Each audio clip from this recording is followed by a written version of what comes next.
A man who is not after God's heart is a man who will separate you from God's heart.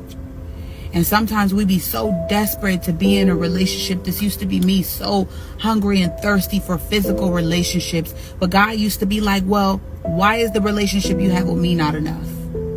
Why is it not enough that you can talk to me, that you can spend time with me, that I can provide for you, that I can give you peace and wholeness and everything that you think that a relationship would give you with a physical man? And when you get relationship with me, I will send you a man who is already in alignment with me. And if I don't send him yet, that doesn't mean that I can't still feel you in all those places where you think you are empty. This is why all the times where I've dated a man outside of the will of God, whose heart was not after God himself, it turned my relationship away from God. Because if woman reflects the glory of man and man reflects the glory of Christ, but the man doesn't have his head in Christ, all he's going to do is turn my head away from Christ, my eyes, my heart away from Christ.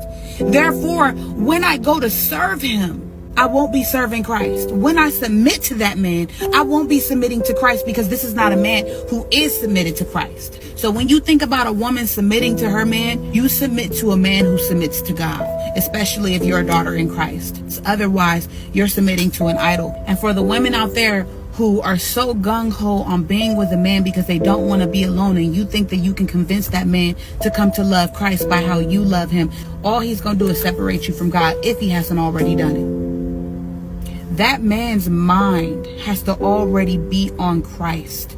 Christ has to already be his head before he can be your head.